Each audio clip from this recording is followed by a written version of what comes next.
Imagine que le pays des merveilles soit en réalité un endroit malsain qui torture l'esprit d'Alice. Que chaque seconde passée ici fasse ressurgir ses traumas les plus profonds, mais que le seul moyen de s'en échapper, ce soit la mort. Dans cette vidéo, on va analyser une série d'épisodes sur Alice in Dreams, la face cachée du pays des merveilles. Mais avant qu'on commence, n'oubliez pas de vous abonner, et je vous invite aussi à faire un tour sur ma chaîne secondaire si vous souhaitez voir les premières réactions que j'ai eues en découvrant l'œuvre.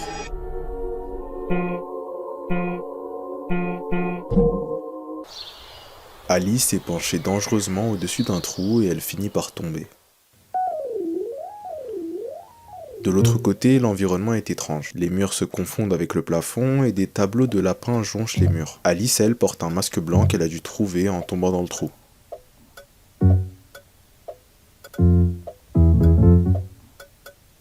Alice tente de suivre le lapin, mais en s'approchant de la porte, elle découvre que c'est en réalité un portail. Elle décide de le traverser.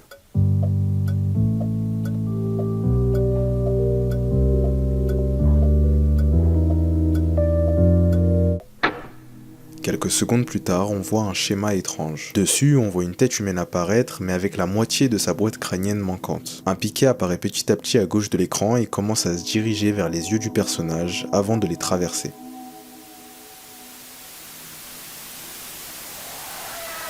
Ce qu'on vient de voir, c'est une procédure médicale appelée la lobotomie. Cette procédure, elle consiste en la section des connexions entre le lobe frontal et le reste du cerveau. Mais pour le moment, je vais pas aller plus loin et on va garder ces informations pour plus tard. Je ne tomberai pas dans le vide. Pourquoi dois-je avaler ces pilules? Je ne suis pas folle. De l'autre côté du portail, Alice se retrouve dans le noir. Face à elle, on voit un chat apparaître, mais il se met soudainement à rire.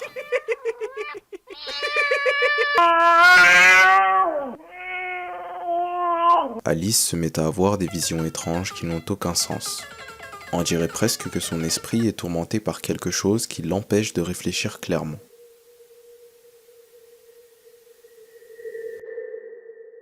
L'épisode coupe et on est envoyé dans une salle sombre même pas meublée. À l'intérieur, on peut voir Alice. Elle est allongée sur un lit et fixe le plafond. À première vue, on dirait que le monde parallèle dans lequel Alice se trouve n'existe pas. En effet, comme l'épisode se termine avec un plan d'elle qui se réveille, je pense que ce monde n'est que dans sa tête. Ce serait donc une sorte de cauchemar ou d'hallucination de sa part.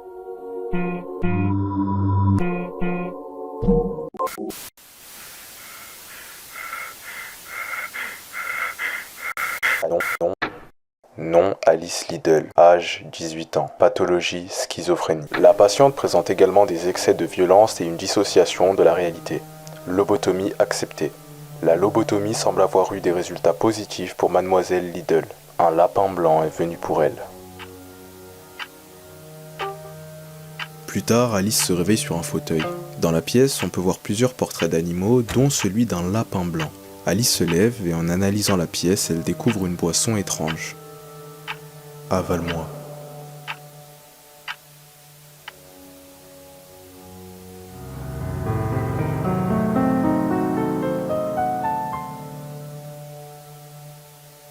Alice est prise d'une vision qui la renvoie dans la même salle qu'au premier épisode. Cette pièce, elle ressemble beaucoup à une salle d'isolement d'hôpital psychiatrique. Ce qui me fait dire ça, c'est le fait que le sol soit entièrement matelassé. Et en plus de ça, si on ajoute le fait qu'elle porte une camisole de force, on peut déduire que c'est une patiente de l'hôpital. De retour au pays des merveilles, Alice entre dans une maison. À l'intérieur, on voit deux sœurs siamoises assises à une table. Elles ne parlent pas beaucoup, mais soudainement, de nulle part, elles lancent un spectacle de marionnettes.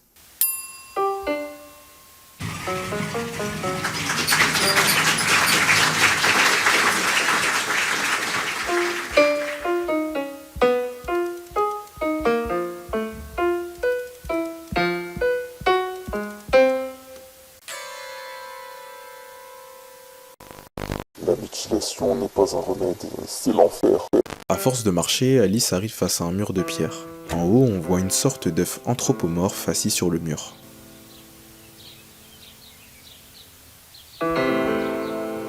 Il commence à réciter un poème, mais au fur et à mesure qu'il parle, sa coquille se brise de plus en plus. Peu de guerriers restent debout quand la bataille fait rage. Tu t'accroches à ce qu'on ne peut saisir. Sauras-tu bâtir le mur? C'est la seule voie vers l'invincibilité. Anéantis le démon et la liberté sera tienne. Mais prends garde à ceux que tu choisis d'affronter.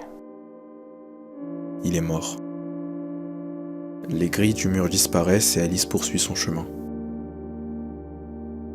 Une fois à l'intérieur du château, Alice est confrontée à 2 portes qu'elle décide d'ignorer. À la place, elle se met à léviter dans les airs, mais en regardant le sol, elle voit quelque chose d'horrible.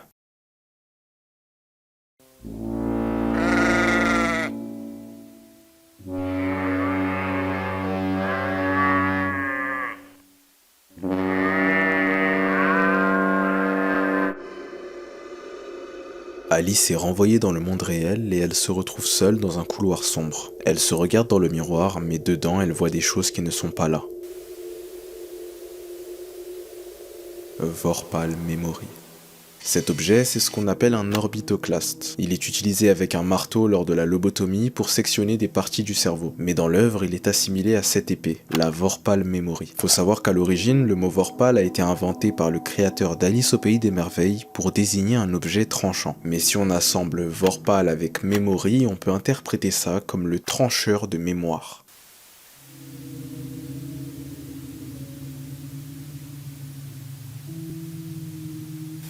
Alice est allée dans l'endroit le plus sombre de son esprit, le sous-sol de son subconscient. Une fois en bas, Alice arrive face à une femme endormie.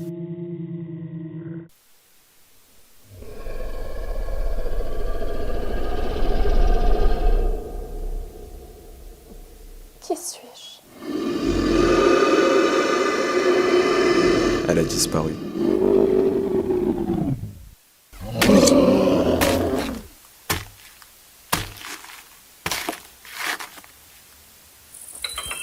Alice?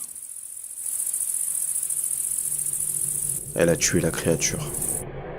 On en est sûr maintenant, Alice a subi une lobotomie. On sait aussi que son état mental est encore faible parce qu'il lui arrive encore de confondre le monde réel avec le pays des merveilles. Cette opération semble aussi l'avoir grandement affectée sur le plan émotionnel puisqu'il est mention de mutilation. Mais peut-être qu'en ayant vaincu la créature qui tourmentait son esprit, Alice ira mieux par la suite. Alice est plus jeune. Dans cet extrait, on découvre la première fois qu'elle a été confrontée au lapin blanc.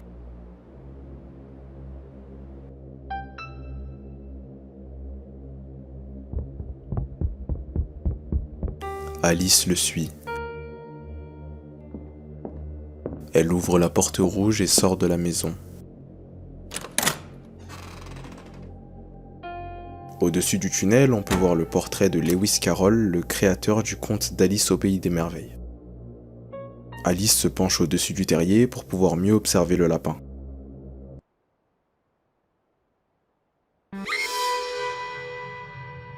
Finalement, elle se réveille dans une chambre d'hôpital. Tout ça n'était qu'une vision de sa part. Il n'y a pas beaucoup de temps, Alice. Ta santé mentale ne va pas tenir longtemps ici. Plonge et trouve le parasite. Tu n'es pas cassée, Alice.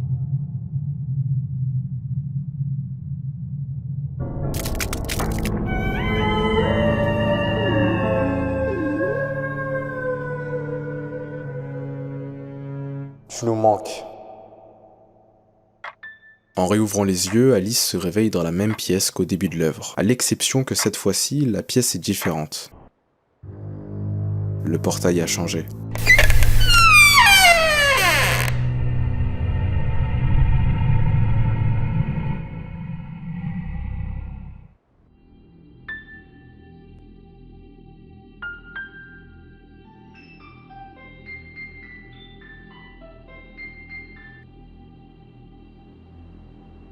Ils m'ont fait du mal.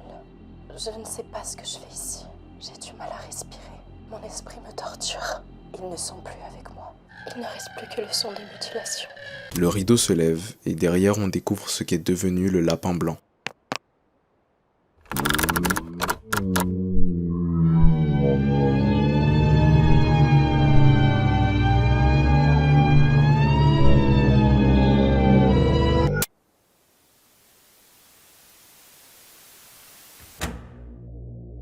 Alice est à présent âgée de 19 ans et elle est toujours bloquée dans l'hôpital. D'après le dossier, son diagnostic est encore en cours d'évaluation. Mademoiselle Liddell avait été placée à l'isolement à la suite d'une série d'épisodes schizophréniques. Elle a réussi à s'échapper de l'établissement psychiatrique et a ensuite été retrouvée au fond d'une cavité dans la terre. Sur son corps, il y avait plusieurs blessures mineures et des lacérations superficielles. Elle a immédiatement été reconduite dans sa chambre d'observation. Cependant, après des examens complémentaires, j'ai observé des comportements incohérents avec le diagnostic initial. En réalité, ces comportements suggèrent l'inverse. Mademoiselle Liddell semble présenter un état mental stable et cohérent. La lobotomie, qui en général affecte les fonctions cognitives et motrices en raison de son impact direct sur le lobe frontal, n'a pas produit la détérioration attendue habituellement observée dans des cas similaires. L'absence de perte de mémoire, de tremblements ou de mouvements erratiques est à la fois remarquable et aussi cliniquement déconcertante. À ce jour, la patiente reste calme et réceptive.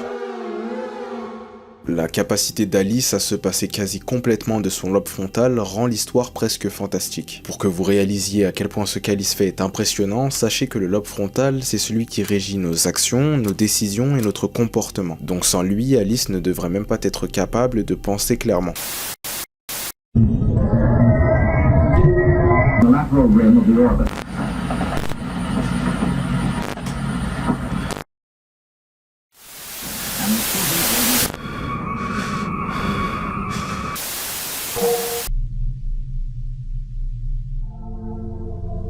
Où suis-je? Pourquoi est-ce que je me sens paralysée? Je ne sens plus mon corps.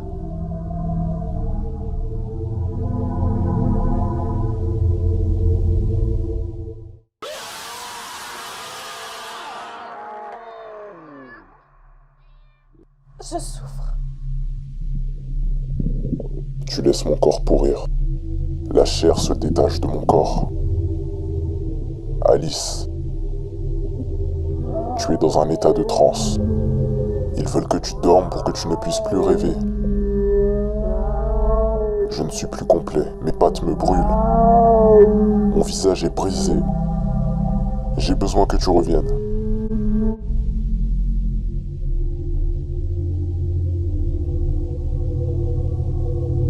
J'espère que tu t'en souviens encore. C'est vraiment difficile. En temps normal, il me suffit simplement de creuser les éléments auxquels on n'a pas réponse dans les œuvres que j'analyse pour pouvoir former mes théories. Mais dans Alice in Dreams, j'ai l'impression que toutes les explications nous sont données au sein même de l'œuvre. Donc rien qu'avec mon analyse des épisodes, on comprend déjà ce qui se passe. Depuis un jeune âge, Alice est victime de troubles mentaux qui l'ont contrainte à subir une lobotomie. À cette époque, cette opération, aussi dangereuse soit-elle, était très répandue dans le monde. Mais dans le cas d'Alice, la lobotomie s'est montrée inutile puisqu'elle a encore des hallucinations dans le pays des merveilles. Au fil des jours, Alice n'ayant toujours pas montré d'effets secondaires à la lobotomie, les médecins ont décidé de l'interner dans un établissement spécialisé. Après plus d'1 an, elle conserve encore le même état, elle a toujours ses visions dans le pays des merveilles et les médecins semblent perdre espoir en sa guérison. Selon moi, il y a 2 pistes possibles que l'œuvre prendra dans les prochains épisodes. La première, c'est que le pays des merveilles existe réellement et que c'est la raison pour laquelle les médecins ne parviennent pas à soigner Alice. Donc en réalité, elle n'aurait pas de problèmes mentaux et on tomberait vraiment dans le domaine du fantastique. Alice serait en réalité une passerelle entre ces 2 mondes. Mais personnellement, j'y crois pas vraiment et je pense que l'auteur partira sur la 2e piste. Ici, le pays des merveilles serait synonyme de sa schizophrénie et le seul moyen pour elle d'en guérir, c'est d'arrêter d'avoir ses visions. Donc l'œuvre serait beaucoup plus profonde et le combat d'Alice contre sa schizophrénie se jouerait à une toute autre échelle. Peu importe le nombre de procédures qu'elle subit, le seul moyen pour elle de guérir serait d'accepter ses traumatismes afin d'obtenir une clarté d'esprit qui lui apporterait la paix. Je te remercie d'avoir regardé la vidéo jusqu'au bout et je t'invite à écrire en commentaire le mot lobotomie pour que je reconnaisse ceux qui sont restés jusqu'ici. Sur ce, je te souhaite une excellente journée et je t'invite à cliquer sur cette vidéo si tu l'as pas encore vue.